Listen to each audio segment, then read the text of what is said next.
Bismillahirrahmanirrahim. Salatu wassalamu ala ashraf al-mursalin. Aujourd'hui, nous allons voir la résolution toujours de l'application numéro 1 et on va commencer avec l'étude numéro 2. Alors, l'énoncé de cet exercice est comme suit. Une conduite transportant un liquide incompressible contient une chambre d'expansion. La figure est la suivante. Donc, nous avons une conduite de diamètre à l'entrée qui est différent du diamètre à la sortie, avec des débits qui sont différents à l'entrée et à la sortie, et aussi des vitesses qui sont différentes à l'entrée et à la sortie. Au milieu, il y a une chambre d'expansion de hauteur L, et alors d'abord elle est de forme cylindrique de diamètre D et de hauteur L. On demande d'écrire l'équation du bilan de matière pour ce dispositif, ensuite de déduire une expression pour la variation de la hauteur en fonction des différents diamètres D, D1, D2, D, D1 et D2 et des vitesses V1 et V2.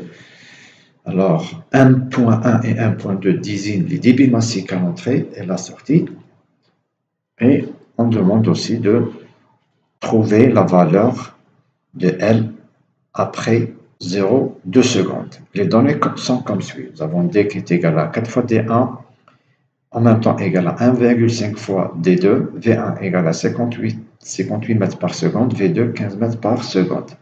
L0, au début de l'opération, était de 1 mètre.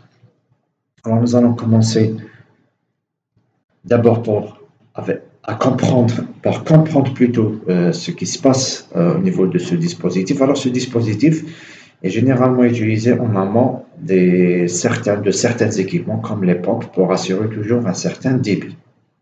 Alors si on définit la frontière de ce dispositif, on va voir que ce dispositif, il y a une entrée et une sortie. Le bilan global s'écrit comme suit. La variation ou bien l'accumulation au niveau de ce dispositif égale au débit d'entrée moins débit de sortie. Alors l'accumulation, elle se fait où? Tout simplement, l'accumulation se fait au niveau de la chambre d'expansion. Donc M de T désigne la masse en fonction du temps qui se trouve à l'intérieur de la chambre d'expansion. Une des données de l'exercice est que le liquide est incompressible. Cela veut dire que son volume ne change pas en fonction de la pression exercée. Et on peut aussi écrire que ρ est égal à une constante. M de T, comme nous l'avons expliqué, est la masse du liquide à l'intérieur de la chambre d'expansion en fonction du temps. Et elle peut être exprimée en fonction du volume. Donc, M de T égale à volume. Le volume est égal à la section fois la hauteur. Et là, on trouve une expression directe de M en fonction directement de L de T. On peut toujours exprimer les différents débits massiques en fonction de la masse volumique. Alors pour 1.1, nous allons écrire égal à ρ fois V1. V.1 étant le débit volumique. Alors, les débits volumiques peuvent être exprimés par le produit de la section, parce qu'elle est constante dans ce cas, fois la vitesse. Et on obtient l'expression suivante, ρ fois P, D1 au carré sur 4 fois V1. Pareil pour M2 points, c'est-à-dire le débit massique à la sortie. On trouve toujours une expression entre ρ et le volume et le débit volumique, et on aboutit à l'expression suivante, ρ fois P fois D2 au carré sur 4 fois V2. Alors, en remplaçant les différentes, la masse, le débit massique à l'entrée et le débit massique à la sortie par leurs expressions, on aboutit à cette expression.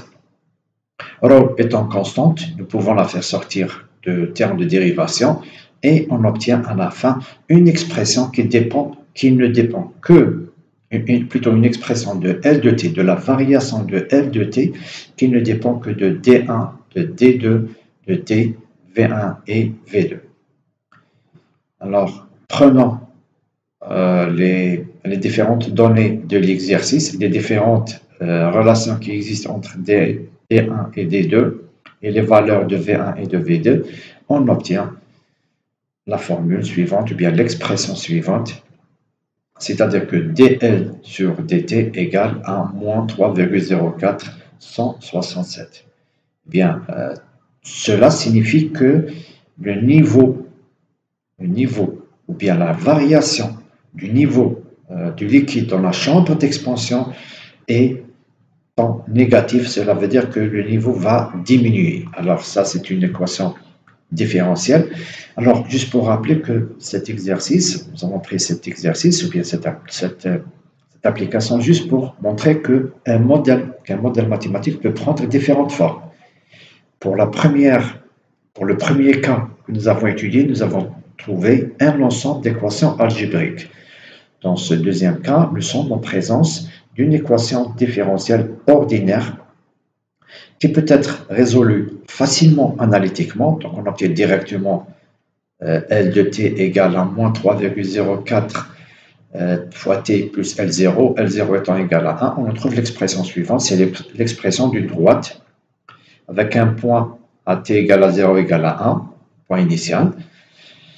On peut aussi écrire un programme pour résoudre cette équation, mais comme la solution analytique est simple, nous allons nous contenter de la résolution analytique. Voilà, donc pour le cas numéro 2.